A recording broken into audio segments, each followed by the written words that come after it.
Hi viewers, பெரிய நெல்லிக்காய் வச்சு டேஸ்டான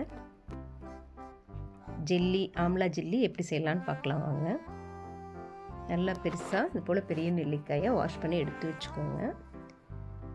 10 கிராம் அகரகர் எடுத்திருக்கேன், 3/4 கப் சுகர் எடுத்திருக்கேன். அகரகரை கட் பண்ணி ஹாட் வாட்டரில் ஊற வச்சு ஒரு 20 மினிட்ஸ் ஊற வச்சு எடுத்துக்கோங்க.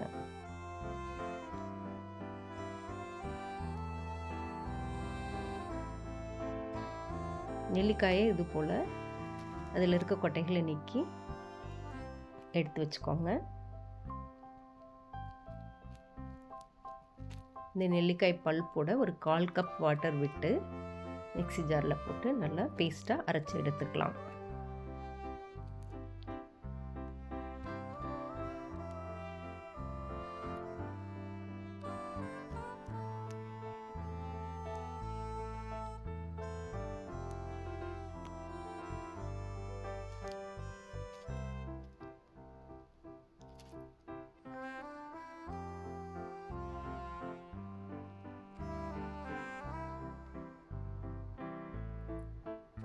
அரைச்சி எடுத்த நெல்லிக்காயை ஒரு வடிகட்டி வச்சு ஜூஸ் மட்டும் வடிகட்டி எடுத்து வச்சுக்கலாம்.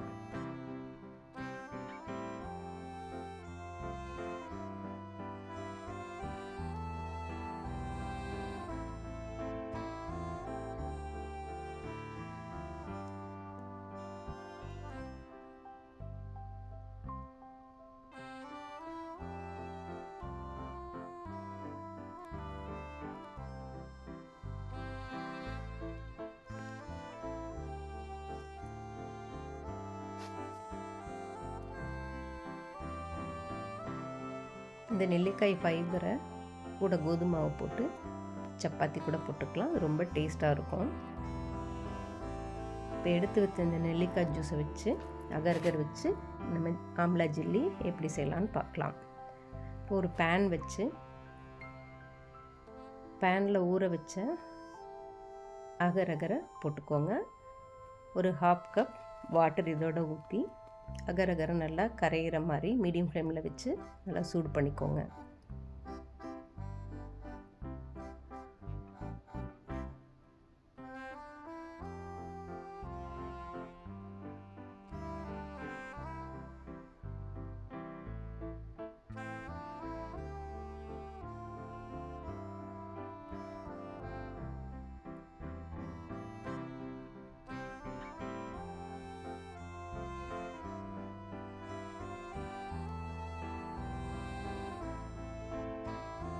கொதிக்கிற வாட்டரில் அகரகர் நல்லா கரைஞ்சதும் அடுப்பு மீடியம் ஃப்ளேமில் இருக்கட்டும். இப்போ அகரகர் நல்லா கரைஞ்சிருச்சு. இப்போ நம்ம எடுத்து வச்சுருக்க நெல்லிக்காய் ஜூஸை இதில் ஊற்றிக்கலாம்.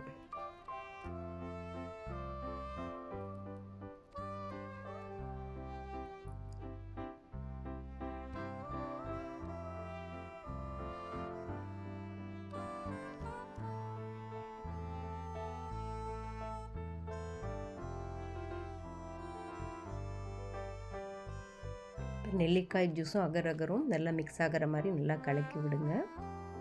இது நல்லா ஒரு 7 நிமிஷம் நல்லா கொதிக்கட்டும். அகரகரோட நெல்லிக்காய் ஜூஸ் கொதிக்கட்டும். நெல்லிக்காயில் இருக்கக்கூடிய பபிள்ஸ் மாதிரியான இது இந்த இதில் சைடில் ஓரமாக ஒதுங்கி வரும். 7 நிமிஷம் கொதிச்சதும் எல்லாம் இது போல் ஓரமாக ஒதுங்கிக்கும். ஓரங்களில் நிறையா தெரியுது பாருங்கள், அது போல் ஒதுங்கிடும். ஸோ நெல்லிக்காயோட அந்த ரா ஸ்மெல் போயிடுச்சு. இப்போ இந்த ஸ்டேஜில் நம்ம சுகரை பவுடர் சுகரை ரெடி பண்ணி வச்சுக்கலாம். இந்த பவுடர் சுகரை இதில் ஆட் பண்ணிக்கலாம். 7 நிமிஷம் கழித்து நெல்லிக்காய் ரெடியாக இருக்கும், ஜூஸ் ரெடியாக இருக்கும். அப்போ இதை சுகரை ஆட் பண்ணி ஒரு 5 நிமிஷம் மறுபடியும் கொதிக்க விடுங்க. நல்லா இது போல் சுகர் கரையிறதுக்காக கலந்து விடுங்க. சுகர் போட்டதும் ஒரு 5 மினிட்ஸ் கொதிக்கட்டும். 5 மினிட்ஸ் கொதித்ததும் அடுப்பை ஆஃப் பண்ணிக்கோங்க. இது நல்லா ஆறுனதும் நம்ம ஒரு கப்பில் ஊற்றி இதில் கொஞ்சம் நுரைகள் வரும், அதனால் நம்ம வடிகட்டி வச்சு வடித்து எடுத்து வச்சுக்கலாம்.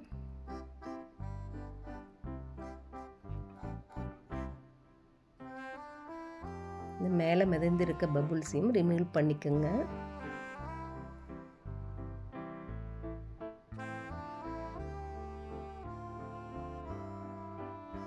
நல்லா ஆறுனதும் ஒரு மூடி போட்டு இதை ரெஃப்ரிஜிரேட்டரில் வச்சிடுங்க. 5 ஹவர்ஸ்க்கு இருக்கட்டும்.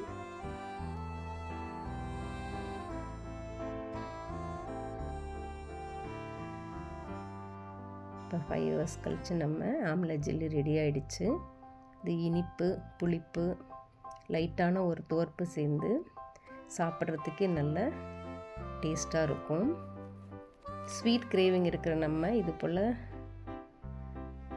நெல்லிக்காயில் ஸ்வீட் மாதிரி செஞ்சு நம்ம இதுக்கு ஹனி கூட யூஸ் பண்ணிக்கலாம். ரொம்பவே டேஸ்ட்டாக இருக்கும். சர்க்கரைக்கு ஆல்டர்னேட்டாக இது போல் நெல்லிக்காய் ஜெல்லி செஞ்சு பாருங்கள். என்ஜாய் பண்ணுங்கள்.